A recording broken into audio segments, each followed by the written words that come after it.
One Piece Chapter 1079, The Red Hair Pirates and Emperor's Crew. Don't forget to like and subscribe if you mess with my content. At the beginning of the chapter, a few hours earlier, before all the events transpiring right now, York has realized that basically the Celestial Dragons have betrayed her. They're trying to kill everybody on the island, including her. But luckily for her, she has a contingency plan. She tells the Seraphim to wipe out everybody except her, Stella, which is Vegapunk, and the hostages they have underground. S-Hawk, S-Jinbei, S-Snake, and S-Kuma basically saying they understand. And before y'all go wrong, I'm pretty sure it's going to trigger a whodunit investigation. If my cover is blown, I won't stand a chance against the others in the fight. So she tells S-Snake to get her in front of everybody and freeze her. Make sure no one's looking and then unfreeze me. And also, one more thing. There's one part of the lab that I don't want you to damage. And they all go off on their mission. The hunt has begun. We get back to Punk Records. Sentomaru and the rest of the employees working at Punk Records are basically getting the hell up out of there. They all boarded the ship. And as they board the ship, we get a picture outlined outside. And we see Blackbeard's pirate flag. I don't know what Blackbeard pulling up, man. But we see one of his ships with his flag about to pull up on Egghead. I don't know what Oda got cooking. So we get back to Elbaf. Warland, Elbaf, New World. So we got Kid and Killer at the front, and we got the Red Hair Pirates fleet. So they basically saying, man, we ain't gonna let y'all even see Red Hair Shanks, cause we gonna end y'all Kid Pirates right here, right now. Kid here is saying, are these people really with red hair? Is this really the new world? And he look at these people, and these people seem like a joke to him. And Killer tell him, man, they all got big names. Don't pull no punches. And Shanks about to pull on right now. He basically he tell his main crew to tell everybody in the main fleet to retreat. And they basically try to say, what you saying, Chief? And Shanks cares about every one of his people. He say, I ain't gonna let him lay a finger on any of you. They like, man, I appreciate the sentiment. And all his fans, they going, oh, you head off now? I just finally got to meet you. I wasn't even supposed to be here for a long time. And now we got some big shots after me, and I gotta go deal with them. And we got the rest of the people saying the real reason you have to deal with them is because the fleet is notoriously weak. A bunch of us wouldn't have lived this long if it weren't for your flag's protection. The only enemy you need to worry about is Father Time,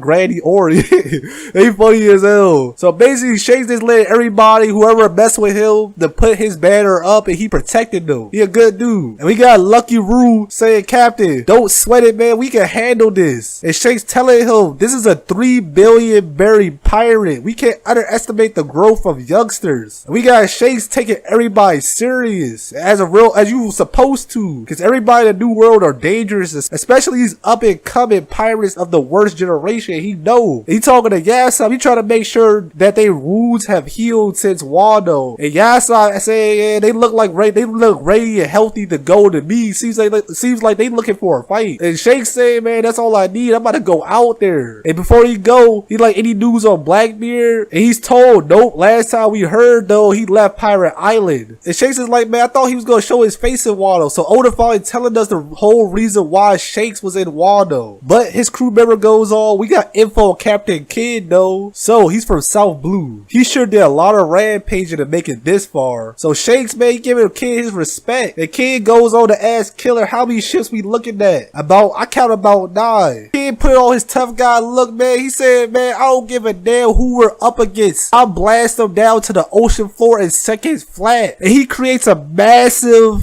magnetic iron attack mixed together, and he calls it damn punk. It's a powerful attack. It got all the metal, all this magnetism. It looked like a very powerful attack. And Shanks is looking. He got future sight. He can see way into the future, and he sees Kid landing his attack, basically destroy his entire fleet. So this ain't no weak attack. And Shanks is like, before this serious damage is done, man, I gotta go end this. And Ben Beckman, so you saw a terrible future, huh? So Shanks ain't playing no games. He saw this terrible future. He care about everybody around him that support him. He about to go end this with Kid right now. So he does some skywalk. He fly towards Kid, and Kid like red hair, and Shanks is like divine departure. The same King's Haki attack that Gold Roger used against Whitebeard. And it completely annihilates Kid. And not only Kid, it completely annihilates Killer, who is trying to block the attack. And Kid is knocked the fuck out. He's barely alive, and Killer's barely alive. And the rest of his crew, they basically say, we surrender. Please have mercy, don't kill our captain. Here's our Poneglyph Rubbins. And Shanks just looking at him like, man, y'all try to roll up on me. I'm just ending business with y'all, cause that's what I do. And then we got Dory and Broggy putting the icing on the cake. They said, hey little people, if you're gonna point a cannon at someone's home, you better be ready for when they fire back. And they use the same attack they used in Little Garden, Haku Sovereignty. And they just completely annihilate Kid's crew and ship. And they're all at the bottom of the sea. And then the narrator goes on to say, on this day in the New World by Elbaf, the Kid pirate crew led by Eustace Captain Kidd, a man worth 3 billion, was completely eradicated by red-haired Shanks' one attack. So this is Oda telling us that Shanks is on a completely different level than everybody else. Like, I expected Shanks to win this fight, but I didn't expect him to win in one hit. He ended all their whole career in one hit. I don't know what's in store for Kid in the future, but right now he done. Just like how the Straw Hats were back in Sabaody, completely eradicated. So that's it for the chapter review. Don't forget to like and subscribe if you mess with the content. Fearless Joy out. Deuces.